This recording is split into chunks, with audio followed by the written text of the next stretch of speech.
Said you would never amount to anything. Said that you would never end up being anywhere. But Mama, tell them one more time. What did he say?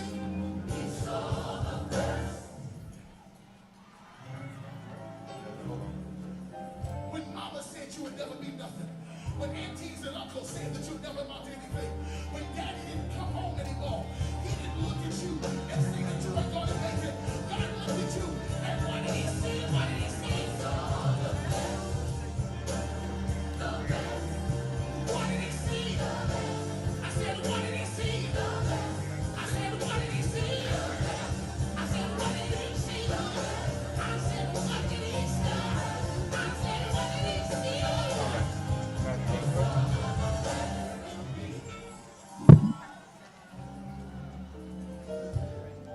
Good evening, family and friends, and welcome to the 2019 City of Hollywood African American Advisory Council Black History Month celebration and presentation. Thank you so much for being here with us today. My name is Pastor David Rosa Jr. I have the privilege of being the vice chairman of the AAAC. I'm also the pastor of Cruciform Church, director of the Real Talk Mentoring Program here in the city of Hollywood, and now a Florida Department of Corrections chaplain at the South Florida Reception Center. And in this often busy and fast-paced life that we live, it's of utmost importance, I believe, that we take time to slow down and to consider and celebrate people and events that have impacted our communities in significant ways. In the month of February, we take a whole month to consider Black history because a day just won't do. Amen? Amen?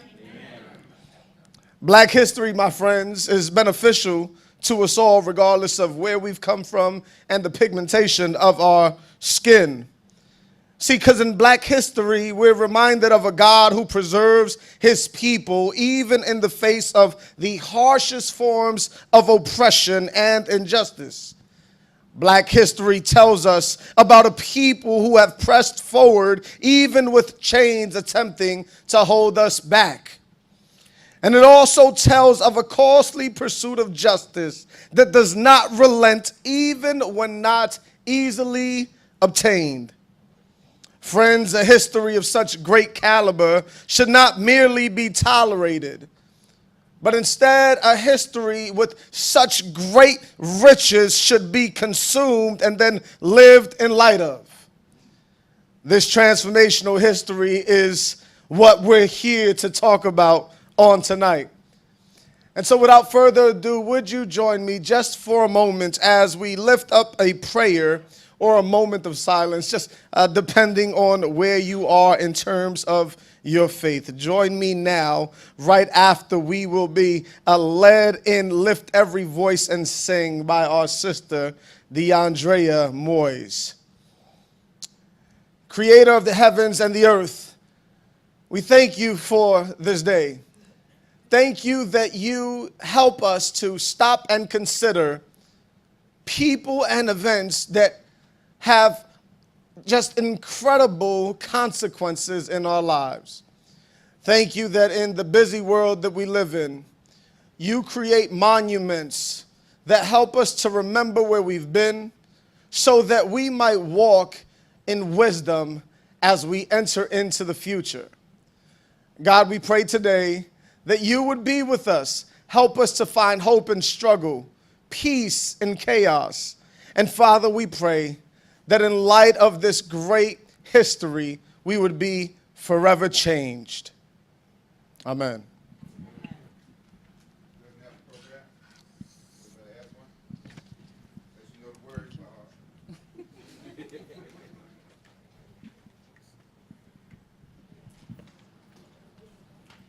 We all have a program? We're all ready to sing? No.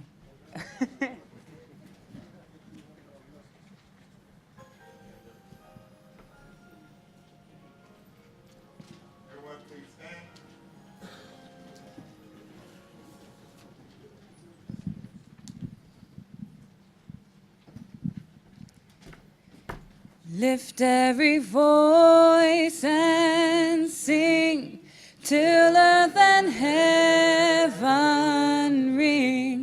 ring with the harmonies of liberty. Let our rejoicing rise high as the listening skies. Let it resound loud as the rolling sea. Sing a song full of the faith that the dark past has taught us. Sing a song full of the hope that the present has brought us. Facing the rising sun of our new day begun. Let us march on till victory is won.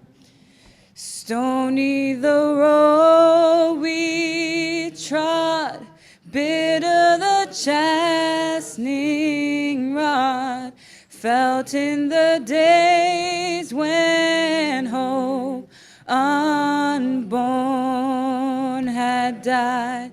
Yet with a steady beat have not our weary feet come to the place for which our fathers sighed. We have come over a way that with tears have been watered. We have come treading our path through the blood of the slaughter. Out from the gloomy past till now we stand at last, where the white gleam of our bright star is cast. God of our weary years, God of our silent tears, Thou who hast brought us thus far on the way, Thou who hast by Thy might led us into the light, keep us forever in the path, we pray. Lest our feet stray from the places, our God, where we met Thee. Lest our hearts, drunk with the wine of the world, we forget Thee. Shadow beneath Thy hand, may we forever stand, true to our God, true to our native land. Thank you. Won't you give her a hand of applause for that lovely rendition of Lift Every Voice and Sing? Now, the AAAC could not exist without the strong leadership of the City of Hollywood's Community Development Program administrators. So, ladies and gentlemen, won't you please give a warm round of applause to the AAAC's liaison, Anthony Grisby.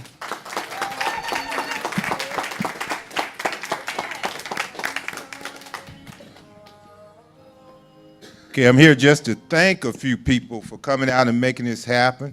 We have quite a few dignitaries in the audience. We have the mayor of the city of Hollywood. Mayor Levy, will you please play? Thank you. We have Commissioner Dick Blackner. Commissioner Sherwood. Reverend Michael Anderson. Paul Bassett, Procurement Director. Basil Phillips, Executive Director of Global Village Impact. And Henry Graham, Executive Director of Liberia Economic and Social Development. and Barbara Lawson, all around hero. No, truly. Commissioner Blattner, in deference to the council, offered us some knowledge because we're about knowledge, right? So there's a gentleman, Brian Stevenson, Environmental Justice. Let's name that organization. I don't want to butcher it. It's an Environmental Justice, Equal Justice Initiative. And what Mr. Stevenson came up, and he came across a gentleman who was wrongly convicted. And Mr. Stevenson dedicated his life to correcting the injustices of those minority groups, those downtrodden, those oppressed. So Commissioner Blattner thought so highly of us that he gave us 10 of these books. So throughout the night, I will be rewarding these books to fantastic questions to the panel after the presentation. And only I get to choose. All right? So thank you.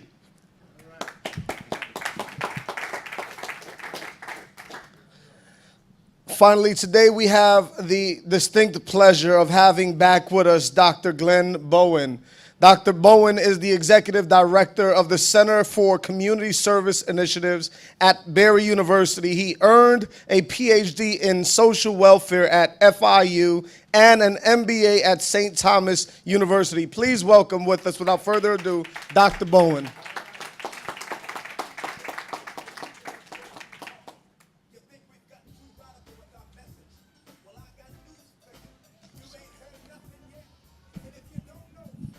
Thank you, Pastor.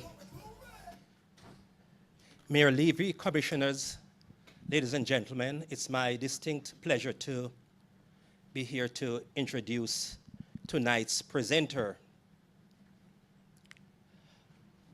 Dr. Tissa McGee joined Barry University's School of Social Work at the start of the 2010-2011 academic year. She has been an excellent faculty member, and over the years, she has moved up the ranks and is now an associate professor of social work. In addition to her bachelor's degree, she has 2 master's degrees. And in 2007, she earned her PhD at the University of Southern California. Dr. McGee is a member of the National Association of Social Workers, and currently her 2 major areas of research interests are community partnerships and organizational development. In particular, she focuses on the capacity building activities of nonprofit organizations, including the change and development processes of such organizations. A community advocate, Dr. McGee is active in the civic life of Miami-Dade County. For example, she's a member of the Black Affairs Advisory Board. And last July, the County Board of Commissioners ratified her appointment to the Miami-Dade Economic Advocacy Trust. The mission of the trust is to ensure the equitable participation of Blacks in Miami-Dade County's economic growth through advocacy and monitoring of economic conditions and economic development initiatives. A former service learning fellow at Barry, Dr. McGee was a winner of the university's Community Engaged Scholarship Award in 2015. Last year, Legacy Magazine named her one of South Florida's top Black educators. The title of her presentation is Black Migrations, Extraordinary Diversity. Ladies and gentlemen, it's my pleasure to give you social worker, associate professor, community advocate, and proud Afro-Caribbean American, Dr. Tissa McGee.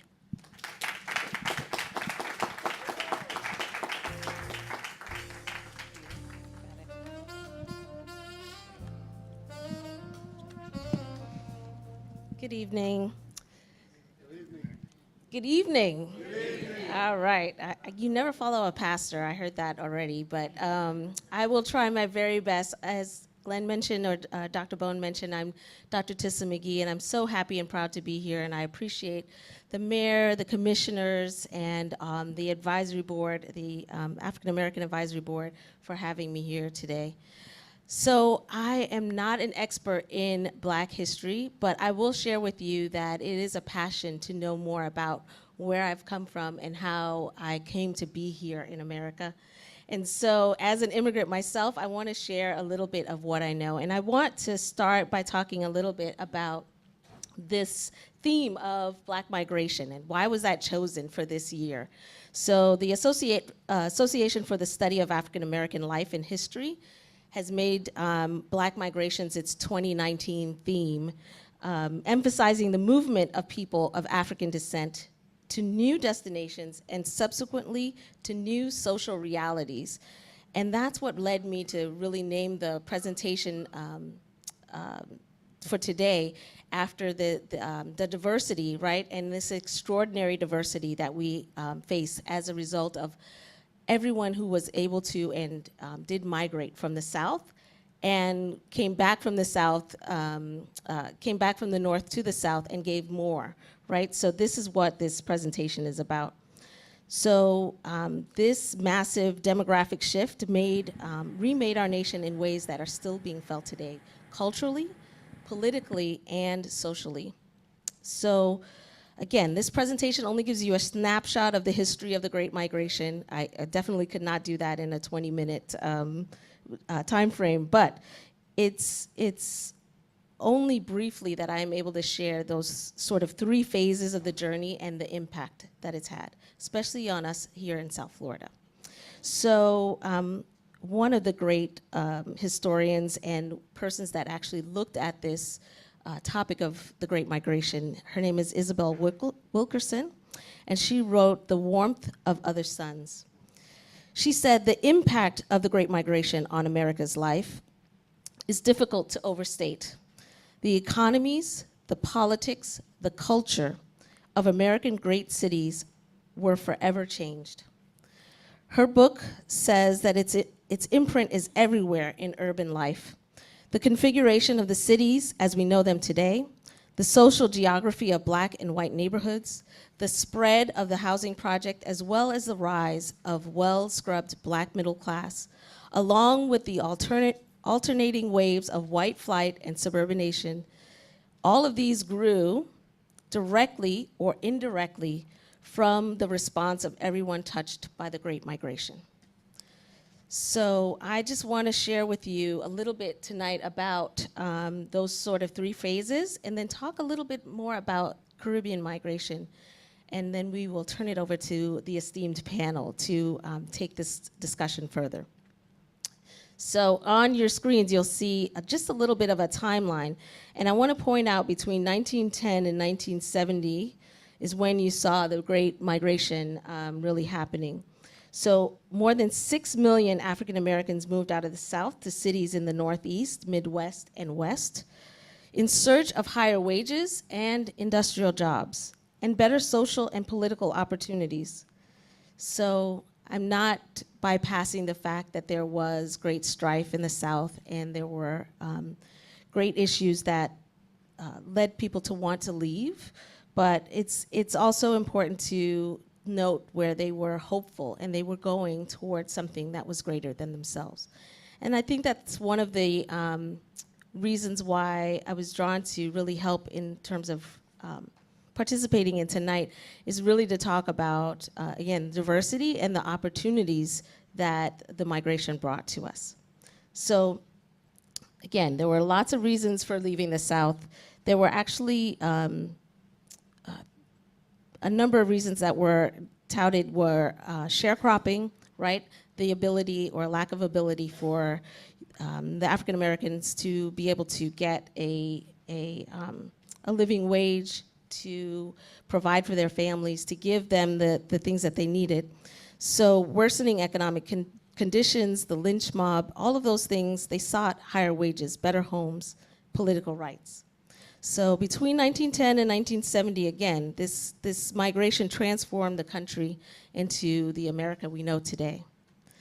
Not only was there sort of a massive demographic shift, and if you can look at the map, it actually shows what states there was that shift from, right? African Americans began to build a new place for themselves in public life as well. They actively confronted racial prejudice as well as economic, political, and social challenges to create a Black urban culture that would have an enormous influence on decades to come. When we think about it, that the Harlem Renaissance was started as a result of the Black migration. And when you think about that, the arts and all of the things that that gave to our culture, that is a significant contribution. So as I was mentioning, this population shift, and you can see on this chart. So I'm a professor. You know I'm going to show you charts and give you some statistics, right? Okay. So forgive me tonight. I'm trying to make sure that you kind of understand the intensity of this migration and what it really meant. So when World War I broke out in Europe in 1914, this industrial urbanized areas in the North and Midwest faced a shortage of laborers, and that's, again, another reason why African Americans were sort of enticed to move to the North. And between 1910 and 1930, New York, Chicago, Detroit, St. Louis, and Cleveland saw their Black populations grow by about 40%. And the number of Blacks employed in industrial jobs actually doubled. So we went from working on farms and in the fields to working these industrialized jobs and learning new and new techniques and new things to do as employment. So the second wave, and that was the first wave that we just talked about, the second wave found African Americans heading to the West Coast.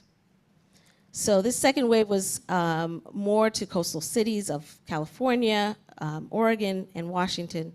So we saw that Oklahoma lost about 23,000 African Americans, 14% of its population, while the state of California gained 338,000 people. Within 30 years, the Black urban population grew from 6.4 million in 1940 to over 18 million in 1970. So that's a big jump, right, in terms of numbers. So that's the second wave, or what we would consider the second wave of the Great Migration. Is this something that you all knew about, like this, the idea that there were so many that left the southern states? So what happened then? You had the Great Depression. You had other instances of civil rights and things that were not met in the North that African Americans really thought were going to happen.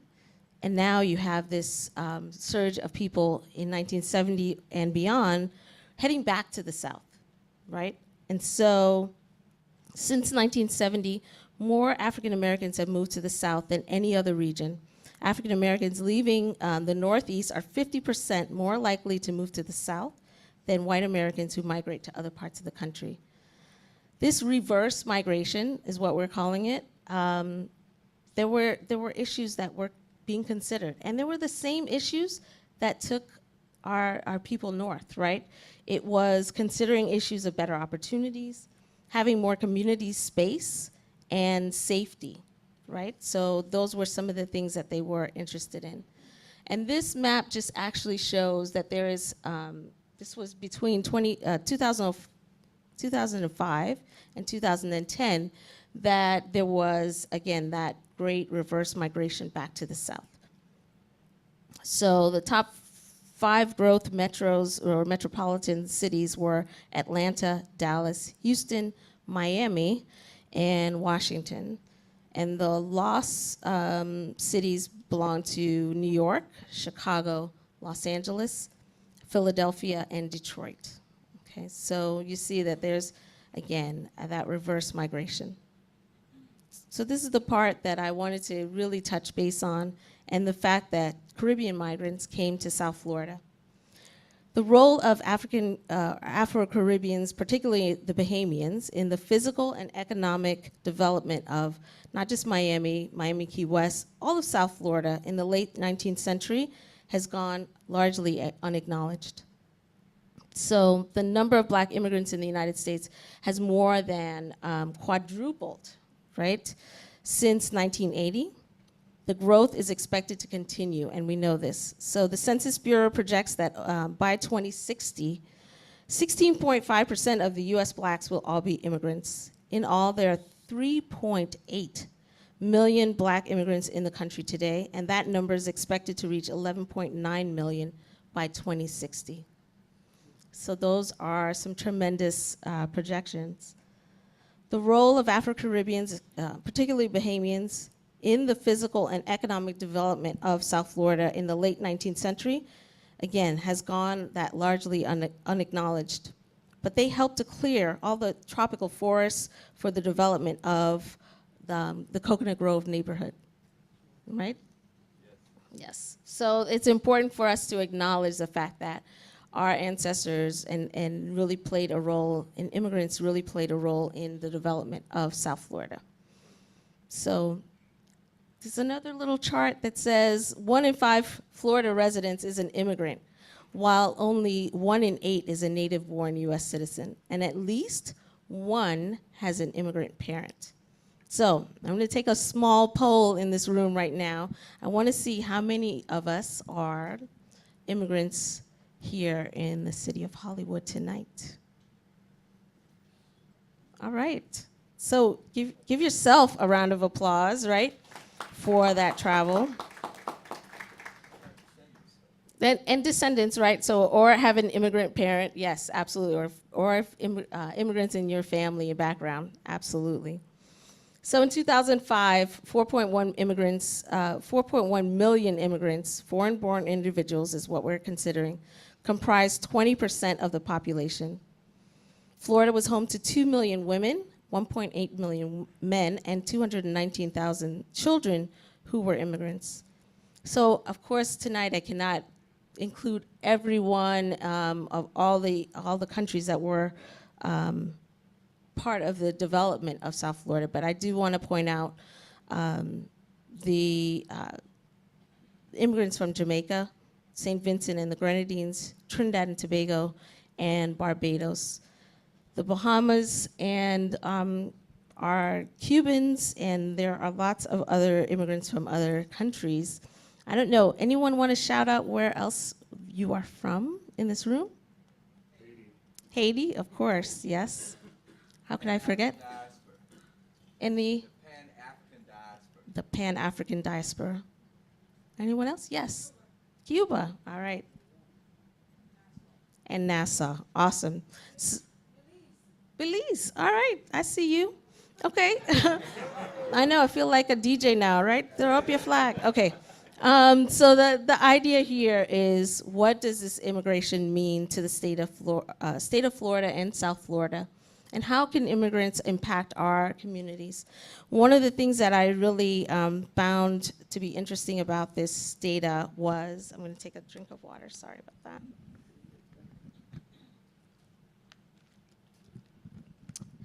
It said over half of all immigrants in the state of Florida are naturalized US citizens.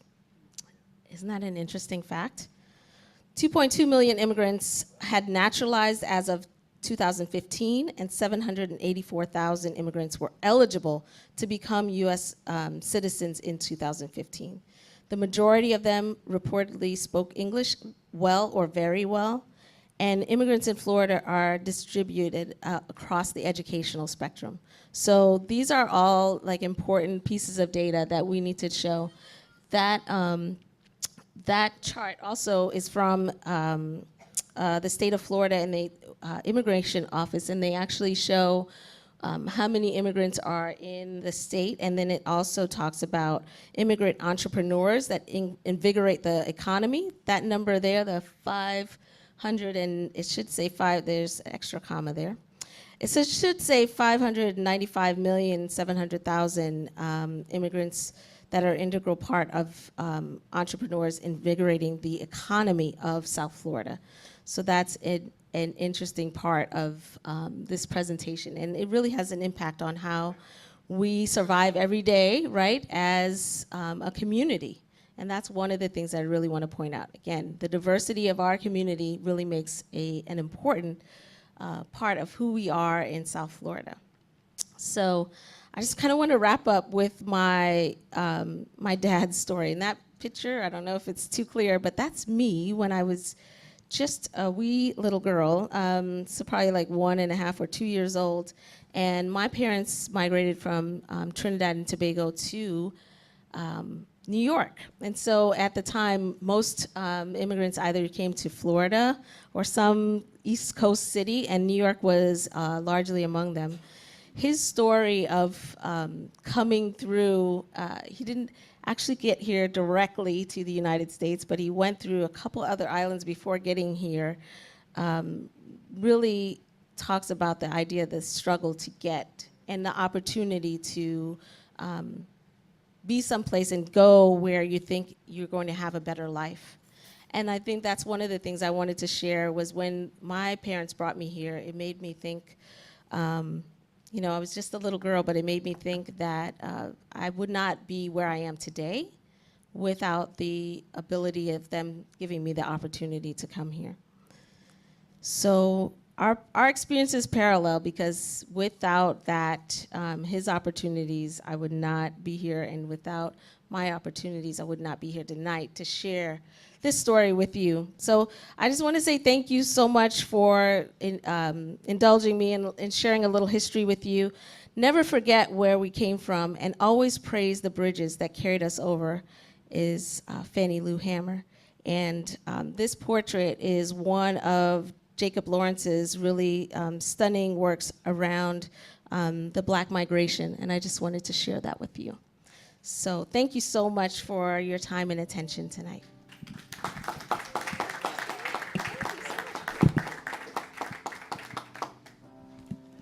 Thank you so much for all of that wonderful information. And again, the hope is that we would take this information and that we would allow it to change and transform the way that we think about maybe immigration and maybe the just different conversations surrounding the diversity we have here in South Florida. We have a great gift in that diversity that we have here, and it's a little bit of a shame sometimes how often we do not consider it. And so I hope that the words that our sister shared just a moment ago would help you to consider more the wonderful gift that we have here in this diverse city.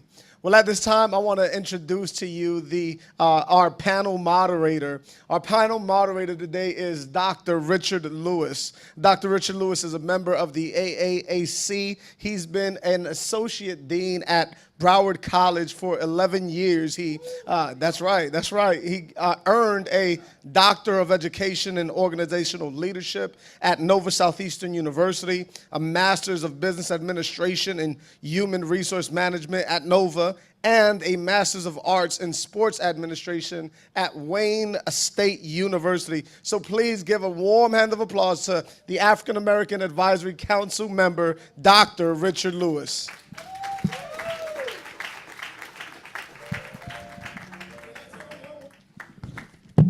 Thank you, Pastor Rosa, and good evening, everybody. I love to hear the talks of Black migrations, because especially in this day and age, and especially in the discourse that we have right now in the country, talking about immigration and reminding ourselves the richness of our diversity, not only in our city, but in our country, is a very beautiful thing.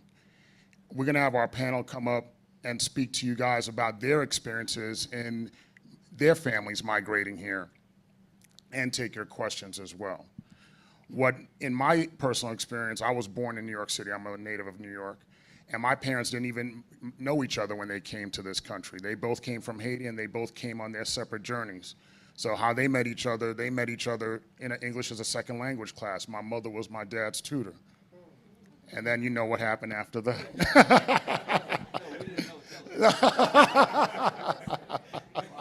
There you go.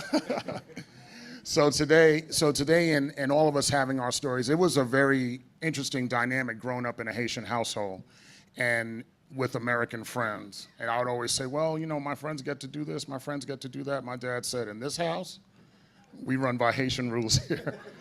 I was like, but he always kept us tied to where we came from. Every summer we had to go to Haiti. Every summer we had to do something with Grandma and Grandpa who lived in Haiti until they came to stay with us. So as a kid, you don't really appreciate it, but when you get older and you look back, you say, you know what, they did all right. They did all right.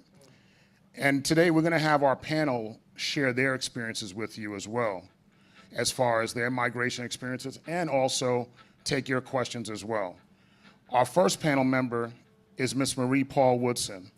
She served as an Assistant Department Director for the Miami-Dade County Community Action and Human Services Agency, one of the largest social services agencies in the state of Florida.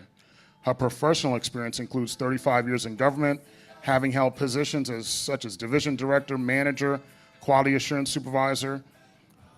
Mrs. Woodson earned a master's degree in public management with a concentration in public administration from St. Thomas, a bachelor's degree from Florida International University, and an associate of science in public administration from Miami-Dade College, formerly Miami-Dade Community College. Please take the time right now to welcome to our panel Mrs. Marie Paul Woodson.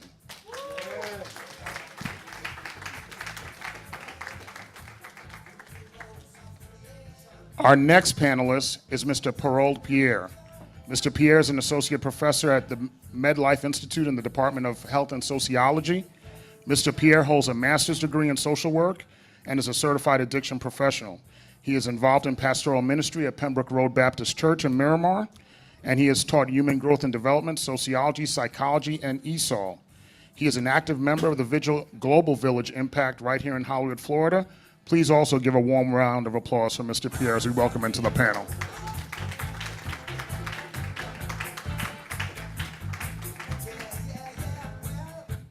Mr. Earl Beneby has been a student of classical African studies for more than 3 decades.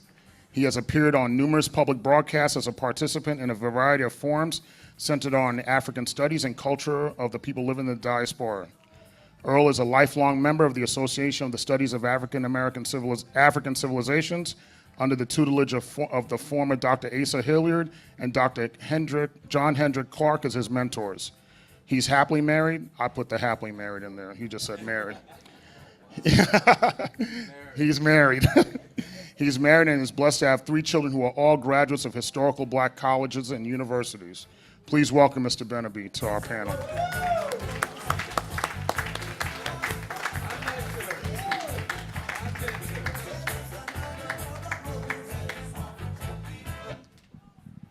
Ms. Rhonda Bain is a native Floridian and an enrolled member of the Seminole Tribe of Florida and is of the Panther Clan. Her mother is a full-blooded Seminole of the Panther Clan, and her father is Bahamian, having immigrated from Nassau, Bahamas. She currently resides on the Seminole Indian Reservation here in Hollywood, Florida, and has worked within various tribal administration and government aspects of the tribe from the early 1980s up until 2005. Please welcome Ms. Rhonda Bain to our panel.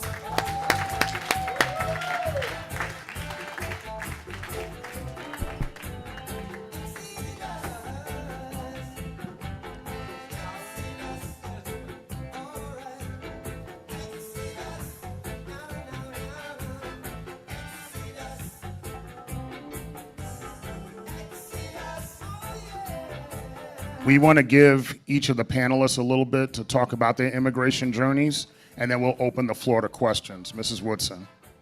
Good evening, everyone. Good evening. Good evening. Okay, we are going to have fun this evening because it's a very, very important conversation to me. Again, my name is Marie Woodson, and I was born and raised in Haiti. It's a pleasure and a privilege for me to be here on this podium tonight to talk to you about this conversation, because coming from a country like Haiti and having the privilege to have gotten so much from the United States and be able to go to school where I couldn't do it in my own country. A little bit about myself during this introduction. I graduated from high school in Haiti, and my parents, for Haitian parents, you have to either go to school to become a lawyer, a doctor, or an engineer. Otherwise, you don't even need to go to school, you didn't do anything. So my parents' goal for me was for me to go to medical school, which Haiti only has 1 medical school. And if your parents, if you don't have a parent who works for the government, you don't stand a chance no matter how bright you are. So after graduating from high school, where I graduated cum laude, my dad wanted me to go to medical school. And to please my parents, as usual, I decided to go to medical school, but that's not what I really wanted. So when aced the exam, I did not even have a chance to make it to medical school because neither one of my parents worked for Duvalier, which was in the 80s. So my father made the ultimate sacrifice to send me to the United States, in a country where I did not speak a word of English. So coming here in the 80s was very, very tough for me. First, I was very sheltered. And second, I had to adapt to a life that was completely different than what I knew. But guess what? I had to survive. Because sitting here, I'm thinking of all those people who have paved the way for me to even be sitting here. I cannot be ungrateful. Yes, I'm a proud Haitian woman, Haitian American woman, but I'm proud to be black also because I know how many black have paved the way for me, have sacrificed their life for me to be sitting here tonight. So I am not, negating that at all. I'm grateful for having this opportunity. And I came here in the 80s. When I came here, my father, my mother, everyone in the family were really crying, and they couldn't understand why I had to leave the country to come here to go to school. But guess what? I've seen the sacrifices that my parents have made for me. Therefore, I was here on a mission. I came here. I never forgot it, the first day that I went to register at Miami-Dade to go to school, and I was on a bus with my cousin who was born here. And a guy was talking to me. I didn't know what he was saying. I don't know if he was cursing at my mother or my father. I was saying yes, yes, yes to everything that he was saying. So my experience here, I know we have 4 of us here. I will not take a long time, but I would tell you my journey has not been an easy one. But as black people, we know we do what we have to do when we have to do it, and we don't shortchange ourselves either. One thing I always remember my mother told me growing up, my mother said, you're not successful unless you take another one with you. And this is something that I live by even when I couldn't speak any English going to Miami-Dade. My first journey at Miami-Dade, actually, I remember when I went there, no one would speak to me because I didn't speak any English. I looked different, I act different. I was very shy, very reserved in a way. So no one would talk to me until I had my first test and I had an A in the exam, even though I didn't speak English. So then everybody started talking to me, wanted to know what my name was, and so forth and so on. So, of course, I went to Miami-Dade studying very hard.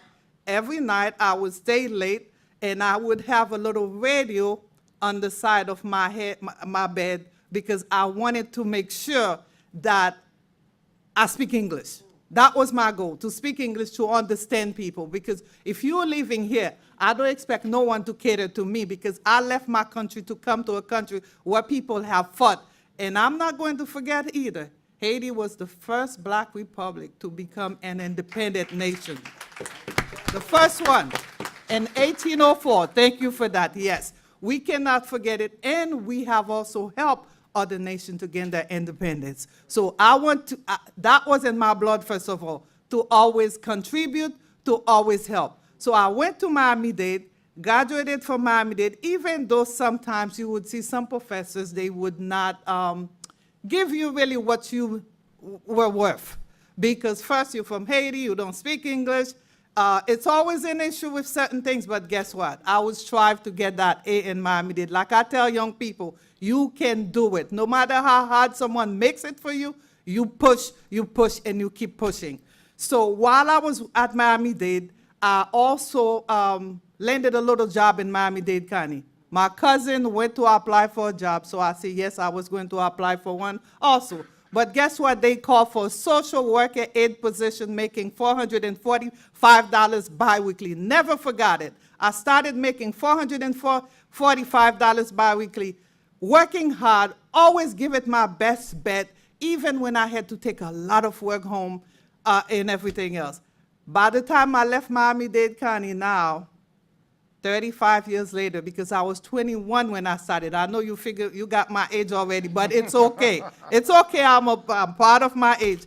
35 years later, when I left, I was making six figures from $445 biweekly. That tells you that you can do it. I had my shares of struggle. I never forgot. From Miami-Dade, I went to FIU, got my bachelor's. Yes, it was a lot of struggles trying to go to school and trying to work at the same time. But one thing was good. I met my husband at Miami-Dade also. So we got married and have two beautiful children. I'm telling you, America has been good to me. And this is why I want to give as much as I can, no matter what the struggles were, but I push, and keep on pushing. Persistence is key in everything. So graduated from Miami-Dade, went to FIU. I never forgot it when I went to St. Thomas University for my master's. While I worked full-time, I also went to school full-time, working and going to school and with a family at the same time. Now, women, not anything against the men also, we do what we have to do. We are mother, we are sister, we are daughter, we are wife. We do it all, and we do it with grace and character also. So when I went to St. Thomas, I was working on my master's. There was a guy in the class who came to me during my break and told me, "Marie, why are you getting a master's degree?" I said, "What do you mean by that?" He said, "Well, you Haitian, you're a woman, you black. Do you think you're ever going to get promoted in the county?" I looked at him. I remember my mother who always told me, my mother always said, "Do not look at every dog that barks at you." And that crossed my mind when he told me that I was going to give him a response. I said, "You're not worth my time. So let me keep on doing what I'm doing the best." Guess what? I'm going to make a long story short because I know it's a lot of us here. Guess what? While I worked for the county, I became a quality assurance supervisor, a manager, then I became a division director. I had two positions open. I was responsible for a grant, $180 million in the county for us to pay all the providers in Miami-Dade County every month. Guess who came to interview for a position that I had open in my division? Yes, sir. Yes, sir. There's karma in life. Yes, yes. So the same guy who told me why I was getting a master's degree, I never forget this story. He came to interview for the position. Of course, I was in the panel, and I had two other people with me. I introduced myself, and he looked at me like he remembered. He remembered when he saw my face. So I'm a professional, and I don't believe in holding grudges. So I carried myself in a professional manner like I did with everybody else. But he blew the interviewer. He did not do well at all. He was too busy talking, being prejudiced against people, or making wrong statements. So after he finished, he said, "Mrs. Woodson, can I see you outside?" I said, "Sure, no problem." I went outside. He said, "You know what? I am so sorry about what I said to you. I apologize." I look at him, I say, "You know what? I forgive you on the same day because you were stupid." So as an immigrant, I came here. I worked very hard. I never forgot where I came from, but I never forget either to give back to the community that have given so much to me and that I care so much about. So this is what it is about. We have to understand the struggles of other people who have been here, who have paved the way for us. As well, we have to understand that tomorrow, those young ones, the younger generation, they're the ones who are going to take the place that we are occupying now. So thank you so much for having me here. I know I'm not the only one in the panel, so I will be answering any questions that you might have. Thank you. Sir, no, he didn't, because he did not do well. No, he didn't do Thank you, sister. Thank you, Sister Woodson. Thank you so much. Thank you, sir. Thank you. Mr. Pierre. Ladies and gentlemen, good afternoon. Good evening to you all. Good afternoon, sir. I am so privileged to be here. And I was invited. When I got the invitation, I quickly say yes. The person that invited me, I could not say no, even if I wanted to. Myself, I came to the United States. I'm from Haiti. When I came, out of my will, your parents pretty much, you have no say. They ask you to come, you come. When I came, my desire was not to stay here. I wanted to go to Paris. But my dad said, based on the situation of the country, you must stay here. So I came here too old, and I realized that I couldn't go to high school. Now I have plenty reasons why I shouldn't stay here. When I explained to my parents, definitely I have to move on. I have to go to Paris or go back to Haiti. According to my dad, if he was here today, he would be laughing his heart out. He said, well, if you do go back right now, we're going to erase you from the family. I said, huh, really? When I landed in Miami, and I remember my dad took me in a van. I didn't know where I was going. He took us to a place called Immokalee, Florida. I heard a lot of people say, I don't know what that meant. Well, it was about 6 p.m. when I came in. So we drove almost 3 hours to get to Immokalee. So I didn't know whether I was going south or north. So when I woke up the next day, I realized, really, that's where I'm at right now? I left my place to be here. But that's all I saw for the time being. And I was quite discouraged. But after a while, I realized that, well, I got to move on. I told my dad, believe it or not, I came here with some money in my pocket. So you do your thing, I will do my thing.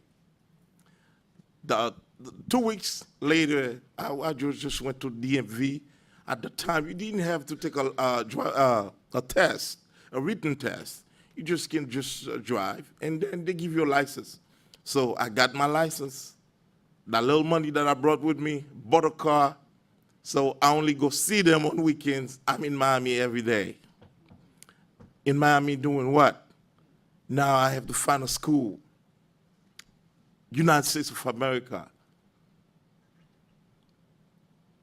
Great place to be. One thing somebody told me, when I was about to leave to come to the United States, he says, when you get into the United States, do not let the country get into you because it's too wide. There are some crazy folks that can get into you, but make sure you get the best out of it. And I realized that was a true statement. I came and I surrounded myself with great people. One individual make a phone call for me. I went to high school for 3 months. Don't say that to anybody else. Only you know. I went to high school for 3 months. Thank God I had to take the SAT and another test that I had to take, and then I passed them. I applied for some schools. At the time, you didn't have to pay for applications. Believe it, the first school that called me, they say, yes, Mr. Pierre, you are accepted. We want you to come. They flew to Immokalee, Florida to come get me. That's when they realized I'm not in Immokalee, I'm in Miami. So they called for me to go to Immokalee so I can go to Naples and catch a flight to go all the way to St. Louis, Missouri. From then, that's how my life started. I went and get a bachelor degree in sociology and psychology. So I got a double major and came back to Florida. I went to Miami International University to get a master in social work. I believe what I've done so far is not even enough yet, but I have plenty more to do and plenty more to give to other people, because what's going on, if I'm standing there, it's the product of somebody else. I read this a while ago, to never look down on someone, to never look down unless I'm ready to give him a lift, I'm ready to give him a hand. And I believe I have plenty to share. And so far, I've been sharing with the Covenant House of Florida. I've been sharing with the Homeless Initiative. When I go, those guys are happy to see me. They know me by name. They know my kids. They know my family. I say, those are your people too. And I don't care. I sat next to them, shake hands. play dominoes, but like I just was, I'm one of them. I simply have a little bit extra opportunity that causing me not to be in the same seat as they are. And I believe as a social worker, our job will never end until we're not here again, because we are responsible to take care of one another. And I'm so pleased for you that took the time to come out and give us a chance to talk to you. Thank you. Thank you, Mr. Pierre. Mr. Benaby, welcome. Yes, and thanks for having me. I'm gonna sort of change the tune here a little bit, and we're gonna get into some history of the city of Hollywood from its beginning. And two things I like to concentrate on, and that is that history don't just happen in a vacuum. All the people that you see in this city affected each other in the way that it developed. And migrations, which is a pretty a good subject that we're going to be talking about here. And I think when we get into it and understand how the people came into this area, So what I want to do is I'm a sticker for chronology, so I like to start off at the very beginning. And the beginning is with that young man back there on the top picture up there. His name is Young. Think about it. At one time, this was not Hollywood. There was no Liberia. The original people that came here and worked the company was called Florida Land and Water Company. And what it did is it attracted a lot of people, both whites and blacks, because as they began to develop the land, if you had a trucking firm and some workers, you was there, because that's basically what this area was. They were beginning to develop it. When it finally got on its feet around 1924 and 25, of course, we heard about the 1926 storm. It nearly leveled this entire city. But the people in Hollywood was resilient, and they rebuilt. Now, keep in mind with this trucking firm, some of the first blacks, African American, my father was from the Bahamas. He came here, he left when he was a teenager. He went into Panama, worked on the Panama Canal Zone, and of course he came here, and what attracted him here was he was in Miami first, but with the work and stuff, as I mentioned earlier, that was going on in Hollywood, attracted some other, not just Bahamians, but there were some other people that was attracted here too. And I'll give you an example of two of them. There was a guy by the name of John Evans. You will know him, that he lives on the corner of Raleigh Street and 23rd Avenue. He was one of the first families to move here, and he came from the Georgia, South Carolina area. In fact, the reason why I'm bringing that to your attention is that a member of that family, a young man carrying a suitcase, came across the railroad tracks, and he walked up to a gentleman by the name of Robert Mitchell, which was another migration family that came from Albany, Georgia area. And he asked him, he said, do you know where John Evans lived? And he pointed out his location. But that young man that was carrying that suitcase became one of the greatest entertainers in the world. He's the godfather of soul. They call him James Brown.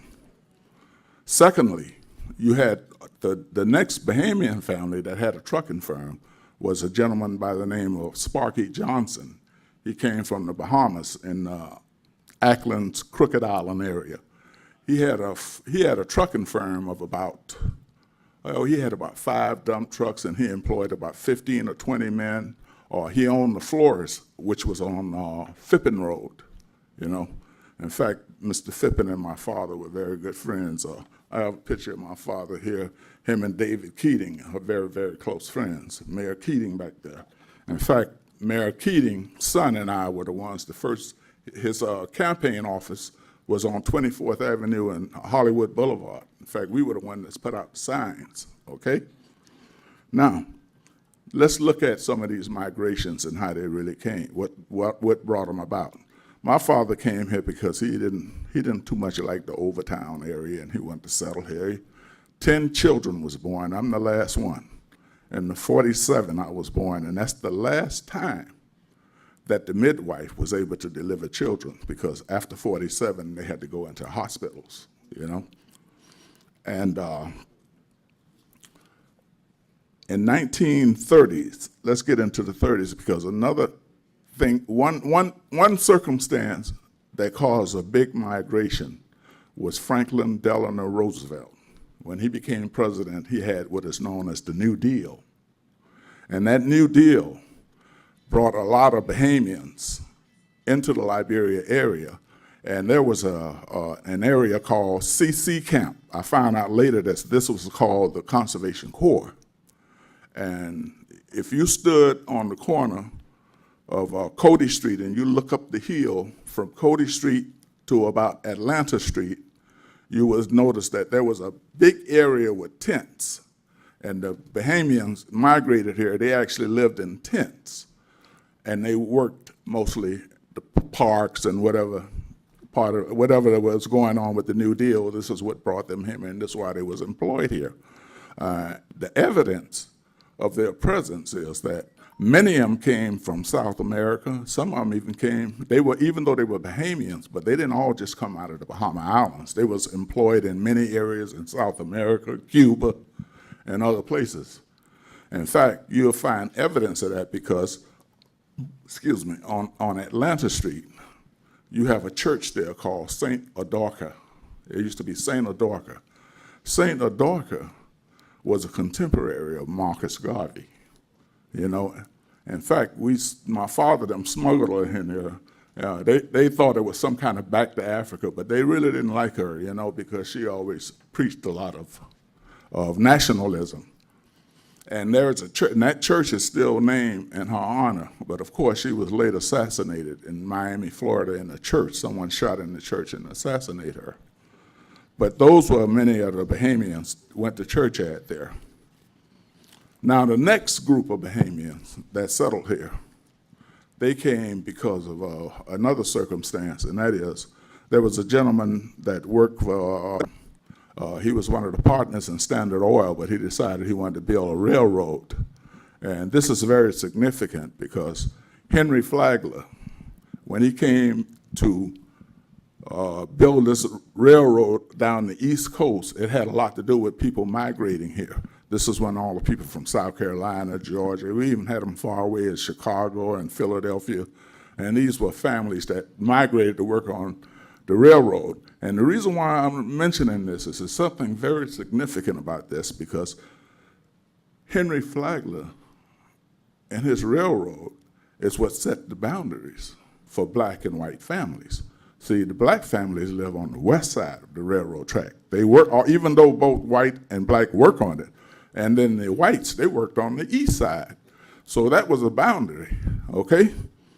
Now, after Henry Flagler, one other thing, when the city of Hollywood began to be incorporated, and this is a gentleman that I don't hear his name around here a lot, but he's very, very significant. His name was William Bill Horowitz.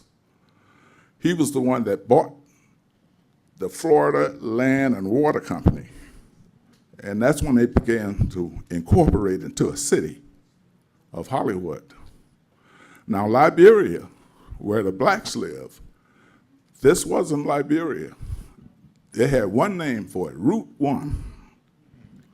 And it's strange is the way that the name Liberia came about, because after the storm and the city began to recuperate, they had a meeting one night. I guess it was somehow Liberia, which was a name Liberia at the time, it became part of the agenda.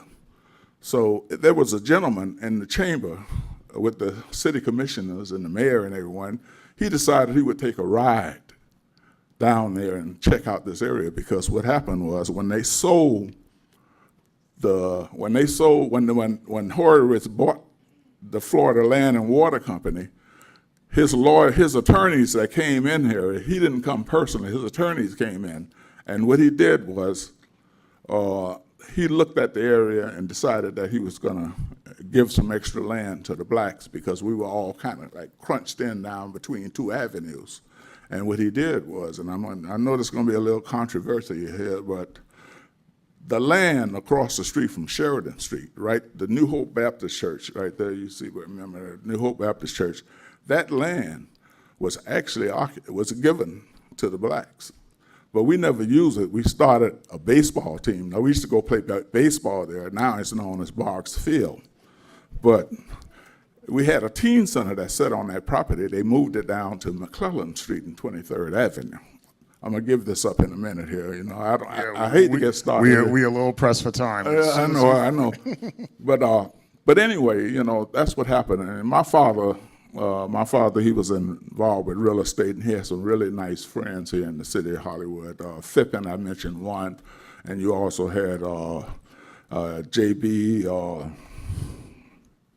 Can't think of his name right now. Richardson on Harrison Street, and you know, and he had a lot of influence on moving a lot of other Bahamians. They began to settle here, and the storm in '26 flushed a lot of people from different areas. We lost about 2,000 people, and many of them was Bahamians, and that they worked in Belglade, and we lost about over 2,000 people, and that had a lot to do with one of the guys that worked there was this young lady's father. His name was Arthur Bain. He was the guy that everybody depended on to fix everything, you know. And what's significant about Arthur Bain is that his relative was the first prime minister of the Bahamas, the one who was sworn in, even though his name was Lyndon O. Penling, but his mother was a Bain. And you would often see him sitting on Green Street. His wife was a Collie. He was married to a wife. His wife was related to the Collies, and he was very prominent here. I don't want to get into much because Cody Street, where her father lived, was like a country in itself, you know. I can throw out names like Sam Cooke and Jerry Butler. I think there's a gentleman back here that's pastor. Are you pastor at St. James Primitive Baptist Church? No, you're not. Well, that church on Cody Street, the Five Blind Boys from Alabama performed there. You also had Sam Cooke and the Soul Steerers, and that with Lou Rawls and Jerry Butler in the background. So it was a lot going on Cody Street. It was like a country in itself. And I'll drop that in. If you all want to talk about some things and you want to ask me some questions, I'll be glad to help out. Thank you. Thank you, sir. Ms. Bain, welcome. Thank you for having me. You're welcome. Good evening, everybody. Oh, I'm sorry. When Ms. Anderson and Mr. Grisby spoke with me about inviting me here, I was very honored and happy. I've never been on a panel with such esteemed panelists before, so I was a little nervous, and you can probably imagine how I feel right now sitting in front of y'all. But I'm very glad to be here, and I'd just like to go over my bio that I gave Mr. Grisby. I'd like to say it in our native language, which is Miccosukee, as you know, Miccosukee, and in our native language, it's called Ilipungi. So, Chihantamo, Hilemesha, Rafachkamlet. Chiho Chifket, Rhonda Bain kon, in watch it, Nelly Bain kon, Yantan Chugolamnen, Yatit, Katishit, your mom. En tate Arthur Payne Sr. kon, Acklands Nassau Bahamian kon, Amachahufke kon le. Hollywood Reservation, Seminole Tribe, that's where I reside, in Chugolamle. Seminole Tribe, Lugushan Chagalit get, the Gatke Likta. From 1980 Mahin to 2005. So what I just said was, hello, good evening, thank you for having me. I'm very happy to be here. My name is Rhonda Bain. My mother here, Nellie Bain, is sitting in the back. She's with us. She's thank you. She's a full-blooded Seminole. She lives in Immokalee, Florida. My father was Arthur Bain Sr. He passed on in 1984. He was from Acklands, born in Mason Bay. My clan is Panther Clan. In our tribe, it's a matriarchal society, so clans are passed down through the mother. So I got my mother's clan. I live on the Seminole Reservation over here off of 441. And I worked with the tribe. I started when I was about 19, back in 1980. I started in education. I was a part of the adult vocational training program. I was a summer youth counselor and secretary. After that, I moved into the accounting department, did some microfilm stuff. And then after that, I worked under our chairman at the time, James Billy, during his administration. Ever since then, I got married to Lonnie Wright Jr. His family is from Dania. And I've lived on the reservation since I was about 19 years old. I was born in Clewiston. My first formative years were in Immokalee with my mom, my grandmother at their camp. And then I moved with my father, my mom and my father, to Carver's Ranches. And I grew up right there on 23rd Street and 56th Avenue, right across from the Salvation Army. So needless to say, I had a really great cultural mixture. My mom's people were always there. That was my first formative years. Then moving here with my daddy. He had me thinking Bahamian was the thing to be. You know, he really did. And I felt accepted and welcomed by everyone. Growing up in Carver Ranches, I had the different house on the block. I lived on the corner, and my dad, being from Bahamas, we had a giant sea grape tree, and we had a horse, and we had a cow, chickens. My family, my mother's people would come. My father was fluent in Spanish, so he would have his Puerto Rican friends come over, my mother's people come over, and they'd sing and drink and cut up all night. And the next day when I'd go to school, my friends would be like, "Who are those people at your house, Rhonda? Those people with those different colored clothes on." And we saw them out there beating on pots and pans and singing in Spanish, and that was just my world. But at any rate, even though I don't hold a degree or am a tribal historian, I'll be happy to share my experience with you as far as growing up in public school and growing up in Carver Ranches, being back and forth from the reservation. And it was great. I never felt like I was without and truly accepted. So I thank you. Thank you, Ms. Bain. Thank you so much. Do we still have time for some questions, Mr. Grisby? Yes. Okay. The floor is now open, as a matter of fact. Yes, sir. We went a little long on the. My question is directed to the sister that just spoke. Yes, sir. My name is Rick Powell. I'm a retired educator, but also a musician. In fact, I did all of Donny Hathaway's work, and underwater archaeologist. We found a slave ship, the Henrietta Marie, off the coast of Key West, Florida, not too long ago. We found all the shackles and everything that our ancestors had been brought here with. But anyway, I had the good fortune of going by the Hard Rock Casino this past weekend, and I noticed, they were having a powwow or something, of the Native Americans here. My question was that just the local Seminoles, or was that different tribes throughout the country? Tribes from all over the country come. We have that. This will be our 34th year having it. We have it every February, and tribes from all over the country come, even South America. Indigenous tribes from Africa have come. It's just a homogenous group of people that, come and enjoy and sing and share culture. And it's been going on for about 34 years now. We just had it. Yes, sir. You should come next year. Well, yeah, well, I saw the vendors. In fact, I think I brought up here, there are a lot of the different, the crafts and the jewelry and stuff. Wonderful, And then they wonderful. had a couple of workshops and things of that nature, which interesting enough, even as far as the music, and when I think about country and Western music, it seems as though those who are enjoying success of it, they got that from the Native Americans as well, because I noticed, the originality and authenticity of the music and stuff like that. I said, well, obviously this belonged to the Native Americans prior to the cowboys and stuff, Yes, getting sir. it.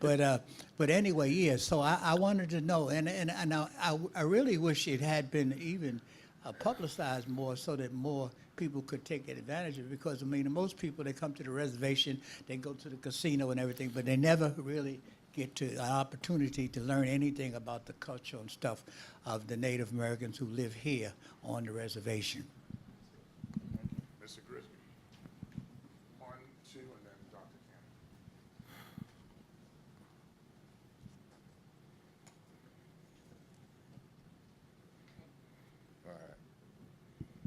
Good evening, how are you? My name is Dr. Ramona LaRoche, and I'm here from the African American Research Library and Cultural Center in Fort Lauderdale.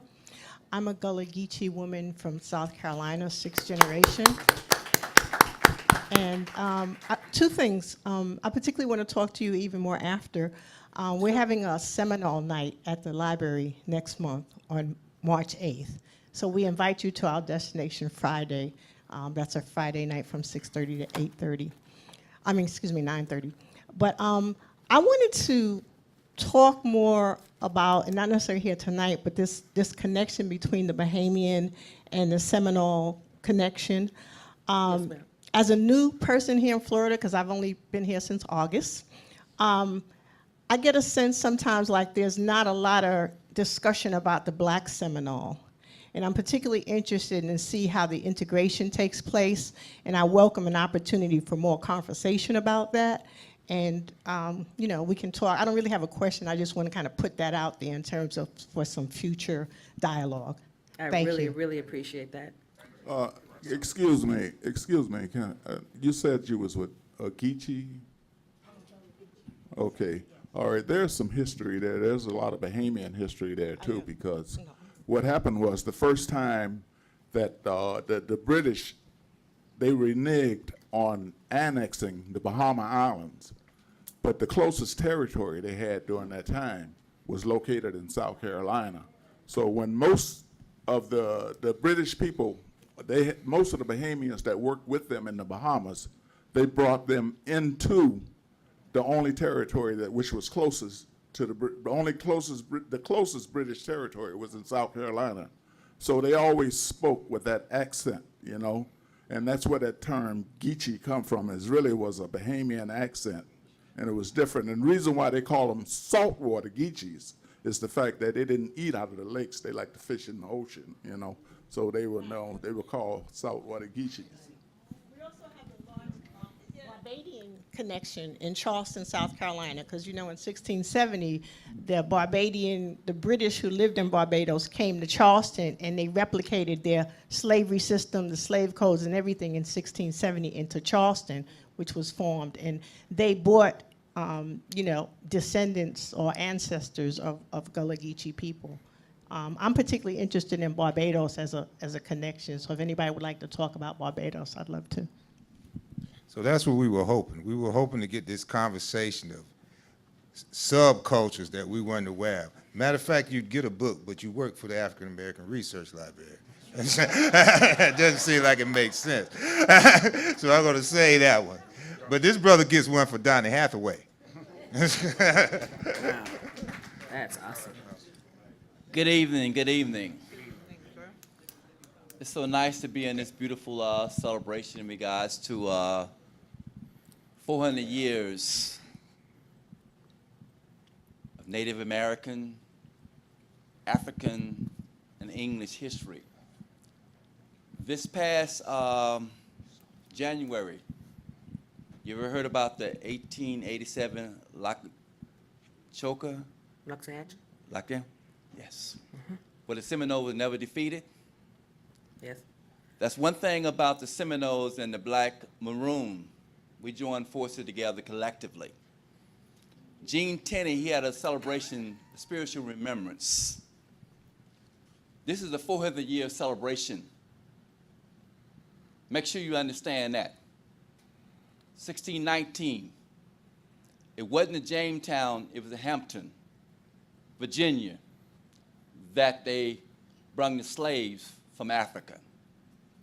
Unfortunately, this nation called America, I'm not going to get too deep, but yet still, this is my history. I'm a Pan-Africanist. I'll never forget some of the things this American have done to our people. Garnet Benamy, he's one of my mentors. He even encouraged me. Matter of fact, Georgette needed another speaker because the other speaker wasn't here. I recommended Mr. Benamy. I'm a past chairman of the African American Advisory Council. This is the 400th year anniversary of enslavement of my ancestors. It might not be your ancestors, but yet still, the migration still continues. But we got to address some issues of injustice and inhumane treatment that we have experienced as a people. I'm a Pan-Africanist. I don't bite my tongue for nobody. I am who I am. This is my blood. And I'm still in pain right now because we're talking about America. And we got somebody in office right now don't acknowledge who we are in the struggle we're going through right now. I tell you what, as a people, like a pastor said during the King's celebration in Dana Beach, unless we stand up, wake up, we can easily go back to the point where Jim Crow would be legalized.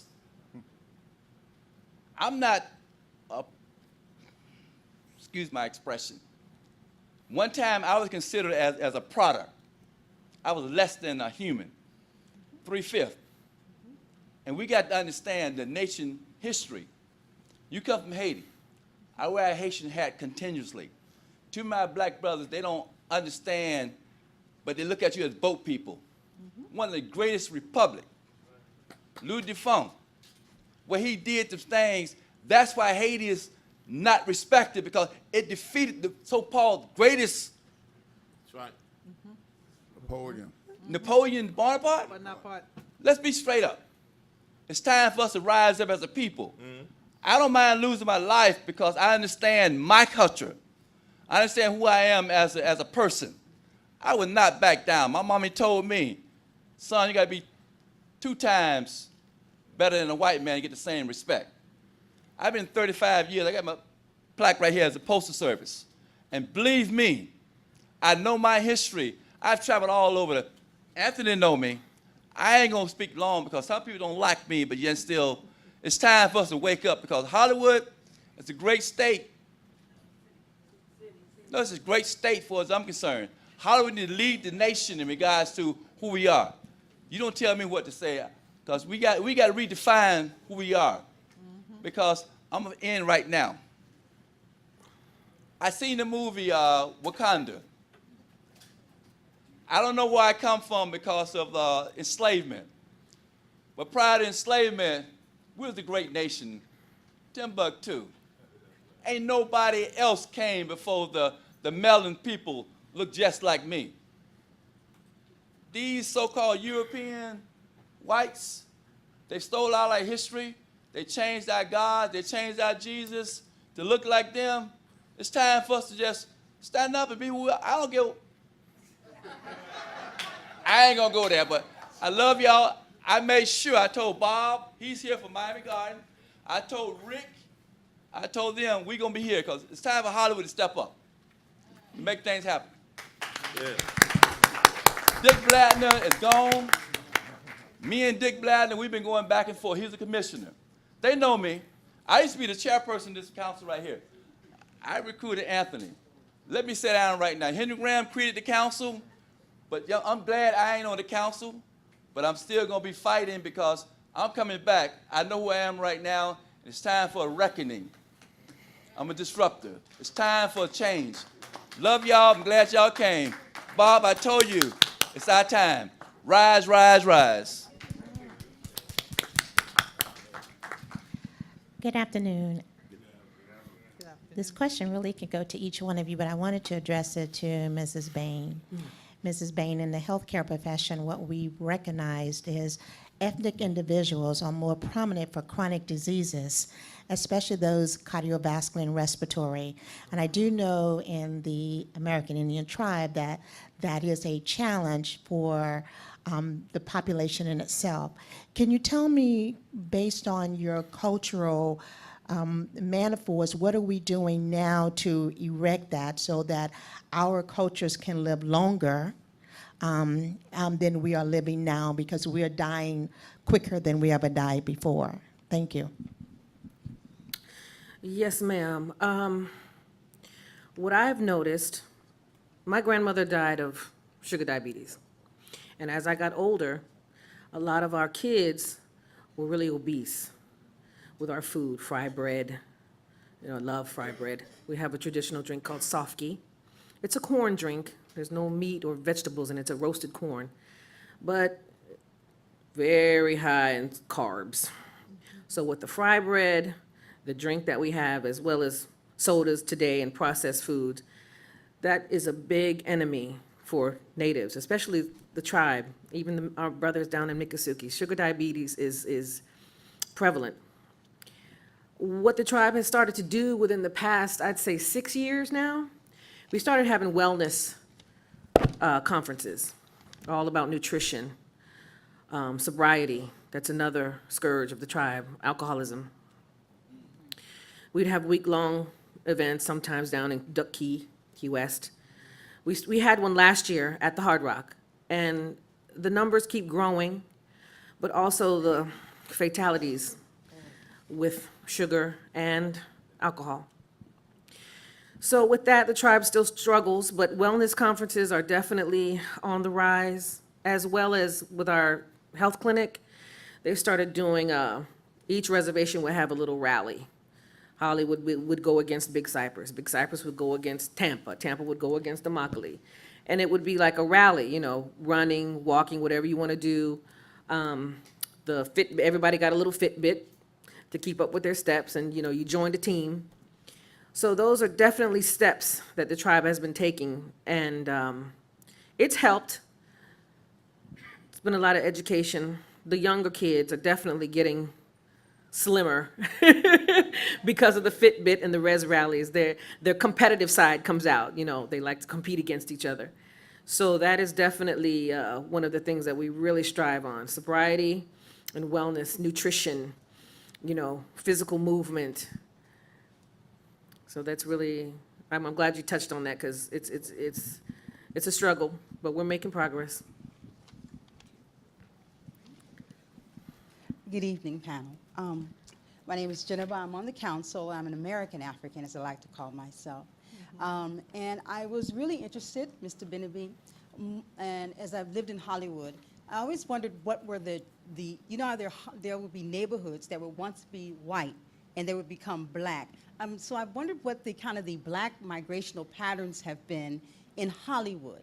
Like, as people moved away from the train stations, now you said they were on the west side, which you can kind of see as you go up the train all the way north. You can kind of see that black people in those communities always live kind of on this west side of the train. It's something I've noticed when I came here. But just a little bit more about those black migration patterns from those old days that you spoke of here in Hollywood.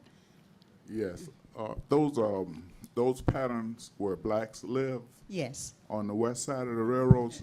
You know, years ago, we didn't have like I-95 and the Turnpike and all these traveling routes that we have today. So there, we only had US 1. You know, that was the main road. And it was like a hidden thing. It was like a unwritten rule that blacks always knew that, you know, we didn't have these Mercedes and Lexus and all these. We had one kind of car. It was called jalopy, okay? And oftentimes they would break down. But the rule was everybody knew. They say, you know, if you break down and you need help, because Lord knows you don't want to be caught up in one of these Jim Crow neighborhoods. So the word was that find US 1, go west across the tracks, and look around. And that's from Jacksonville all the way to Miami. That's the pattern. You'll find that.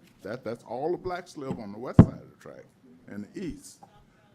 And I mentioned, see, that's the problem. Mr. Horowitz, you know, in the goodness of his heart, he wanted to expand Liberia. And that's the reason why the people moved out of Liberia. It just wasn't any areas to expand until Henry Graham came along, you know, and they began some of the projects that they did, you know. But it would have been nice if we had more Henry Grahams earlier, because a lot of us would still be living in Hollywood. But that's what caused a lot of blacks to move out, because there wasn't anywhere to expand. And the land that Mr. Horowitz gave us for single family homes, the reason why we didn't get that is the fact that he wasn't aware of the boundaries. You see, on Sheridan Street was the boundaries. That's the south boundary. You know, blacks wasn't allowed to live on the other side of Sheridan Street at that time, you know. So that's why, you know, so that's why most of the, you know, you know, a lot of the neighborhoods turned. A lot of the white neighborhoods turned black, but I gotta give my hands out for my Irish brothers. You know, they hang right in there, you know, as long as they can, you know, and you'll find that throughout, you know, America. Hi, Mr. Beneby. Yes, ma'am. My name is Georgette Lasley Wiggins. I spoke with you over the phone. Thank you Okay. for speaking with me. My question is, because in my history, my father worked on the railroad. Mm-hmm. He worked on the railroad. We was from Georgia, so he did work these railroads and came up the railroad. I wanted to know, did the railroad have its own name? Florida East Coast Railway. That was the name of it. Miss Tuttle gave all that land to Henry Flagler to bring his railroad through, you know, and of course the roll-off was that there were a lot of jobs that was given. And speaking of Georgia, we did get a lot of people from Georgia. One of the largest families that migrated to Hollywood from Georgia, from Savannah, Georgia, was the Warner family. And you'll find that's it's a very large family, you know. And we did get a lot from South Carolina. And then we had the guys from Alabama, they kind of liked the idea that Lindsey Hopkins let you take the truck on. So we got a lot of guys that came out of Alabama just to work at Lindsey Hopkins, you know.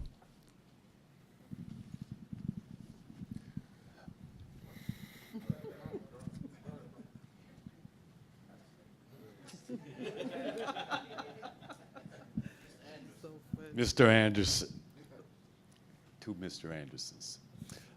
My question to the entire panel. In this diverse black dispersion, which we're calling migration right now, we're the same origin, yet we're so divided. What's your take on what should be done, in your estimation, of bringing the diaspora together? What do we need to do to be a more connected people? And as Jonathan said, man, there's a whole lot of power in each of us, in each culture, but we kind of been trained to suspect one another. I'm going to sit down here because Haiti is one of our greatest examples. And I'm so proud of Haiti. I'm so proud of my Haitian brothers and sisters, because I remember when America believed, Black America believed what Caucasian America said about Haiti, and it was not good. And so I am so proud, because my Haitian brothers and sisters are lifting their flag, waving their flag, and the truth is they are the first republic and the only republic that has not been colonized because they would not have it be. Don't forget Suriname. Sir? Suriname also. You're going to tell me everything I need to know. Yeah. What do we need to do? What do we need to do in your estimation that we will come closer to being closer? You want to go first, sir? That's a book question, right? It is. You want to go first? That's a book question. You want to go first? You know, I'll, We'll give you the respect. first of all, we got to learn to respect one another.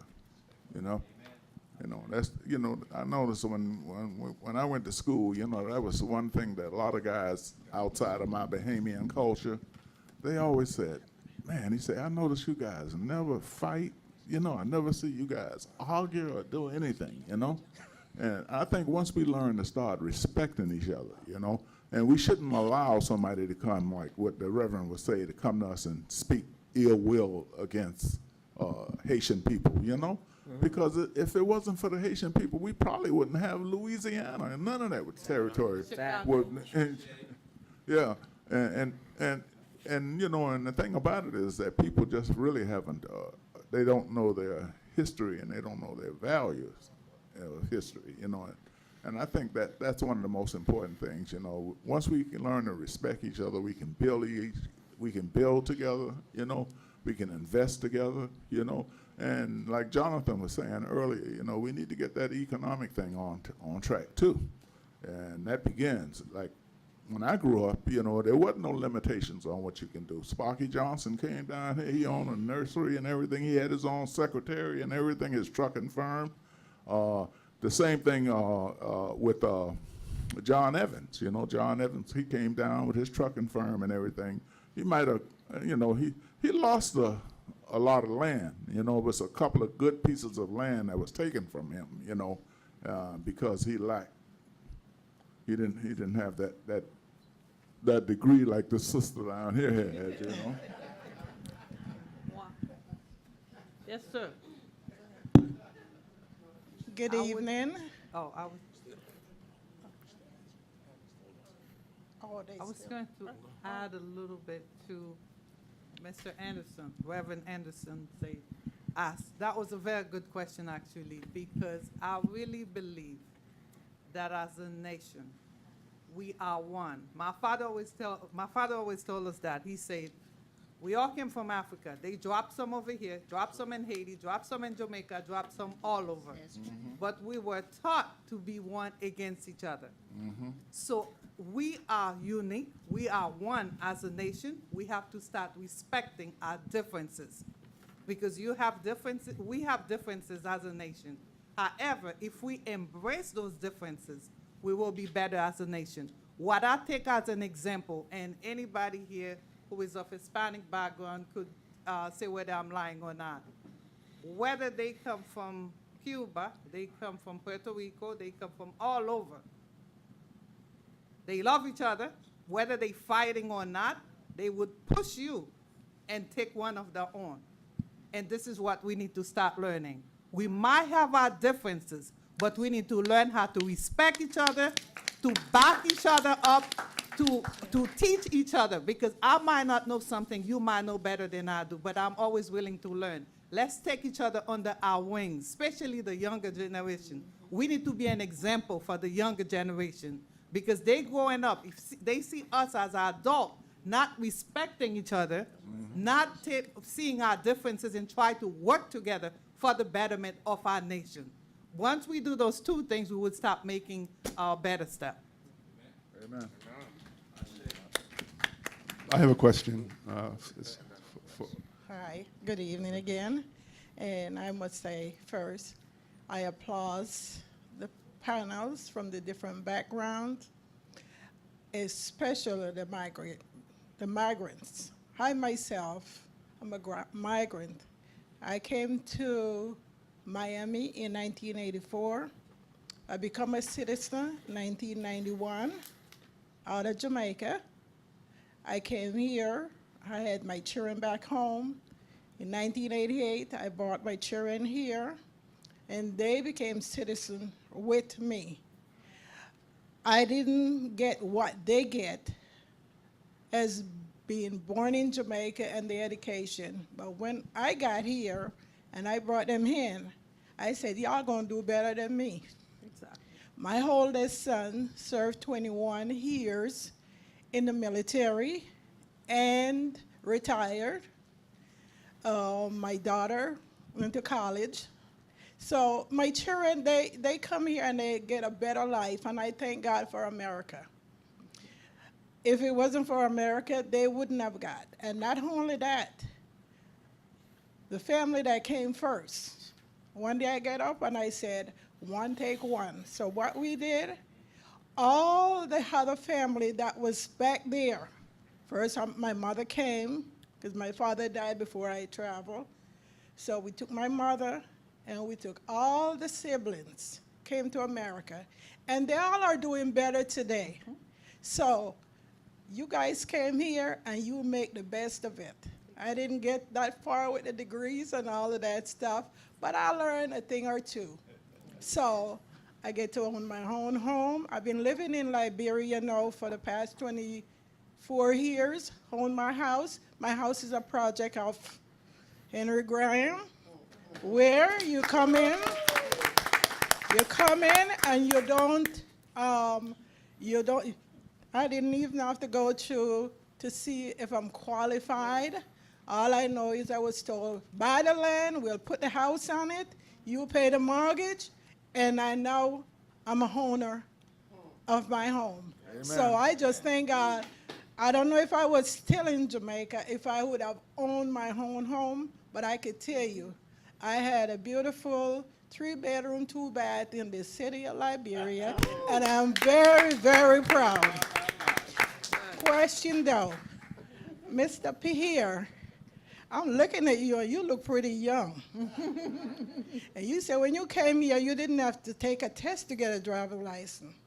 No. I got my driver's license in '86, and they test me. So I don't know how you get yours. Yeah, so that was just what I wanted to ask you. How did you get your license without being tested? Well, Can't tell you all that. what happens is, I believe there's be at the right place at the right time and have the right connection. Always work for the Haitians. And I believe the old license that I had from Haiti, when I walked in there, the person that tested, testing me, said that, well, you already have a license, you know how to drive, simply the discipline is different. You have to slow down, you have to do this, do that. Just follow the person before you, whatever they do it too, then you won't get in trouble. And that was it. I think we got less than 5 minutes, and we do just the two last questions? Okay. This question is for the 4 panelists. Can you share with the audience and myself how religion plays a part in your individual cultures, please? Say that again? I couldn't hear what you said. Mr. Pierre. What's the question? Oh, I couldn't hear. You said, how did religion play a How what? Can you share with us how religion plays, particularly in your individual culture, religion, individual? Well, you want me to go first? Well, I would say, coming from Haiti, the Haitian population, we like 80% Catholic. We were colonized by the European, and of course, they Catholic, so the majority of the Haitian population is Catholic. So my father was a deacon of a Catholic church, so we were raised in the Catholic faith. But my beliefs, if you're talking about God, I don't care if you're Protestant or Baptist or Catholic, I am with you, I'm praying. So when I came here, I know I had that faith. I grew up in the Catholic faith, however, I believe in God. Whether it's Catholic, Baptist, I treat others the way that I want to be treated. And even when I wasn't treated right, I still try others the way that I was raised to treat others. And along my career, in life and also in the county, God has always blessed me or sent the right person my way in order to allow me to do the things that I wanted to do. The 20% believe are Baptist or believe in the voodoo, about Haitian. I know that's something everybody knows. That's the faith. You have to respect people based on whatever faith they are from. But the 20% is like a mix of Protestant, Baptist, and voodoo also. But 80% of the population is spirituality and religion. I believe so, sir. Yes, I believe there's a big difference between the two. You're welcome. Okay, we have our last question. No more questions? We're good? It's 8 o'clock. No? Okay. It's 8 o'clock. Please give another round of applause to our great panel. Thank you. Thank you, Dr. Lewis. We're going to bring up Dr. Campbell to close. But before we do, I want you to pay attention. We were passing out this flyer all night. On the 26th of this month, we're having the Talented 10th Poetry Slam. If you haven't been there, it's something to see. It's our 3rd annual time doing it. It's teenagers that present spoken word. It's pretty exciting. I suggest that you come. It's about the same setup. We start at 6:30, except the reception will be along about an hour. Also, I'd like you to pay attention downstairs on the first floor. You'll see the artwork from our babies. We had an art contest for 6-year-olds to 8-year-olds, 9 to 11-year-olds with some pretty interesting submissions. Also, they had to give a paragraph about which the judges will have the intent of their artwork. So check that out on the way out. I think you'll be impressed. And now I want to bring up the chair of the African American Advisory Council, Dr. Mary Mice Campbell.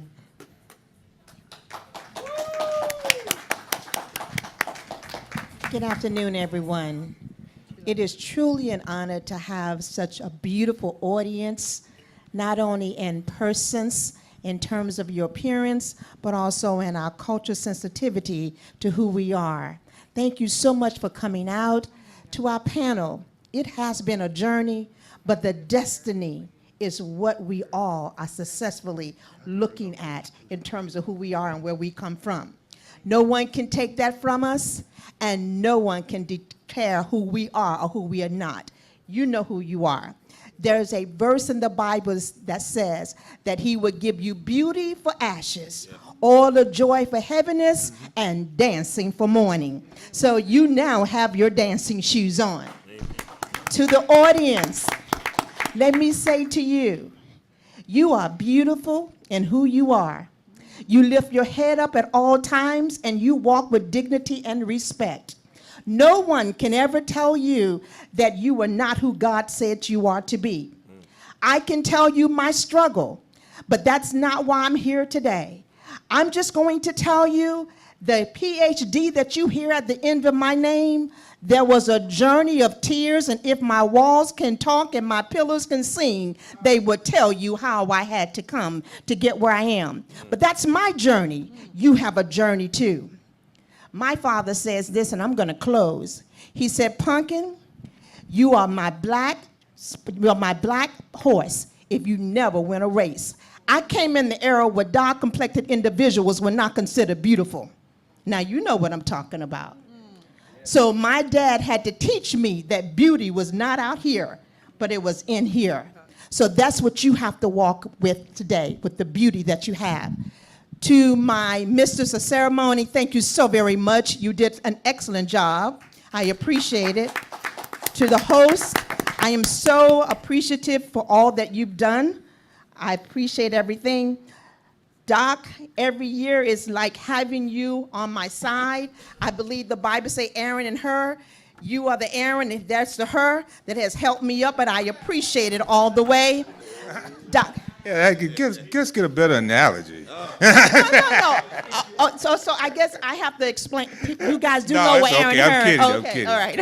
AT&T. Okay, Dr. McKee, thank you. I'm not going to try your first name. Thank you so much. I appreciate it. You did an excellent job of giving us the foundation from where we've come from and the avenue to where we will be going. I appreciate everything that you've done.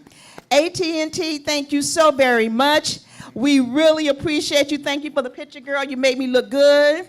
So thank you so much. And thank you, all of you, for coming out again. I really hope to see you on the 26th. Come out and support our babies. Have a great and blessed night, and be safe. You all overachieved. You overachieved.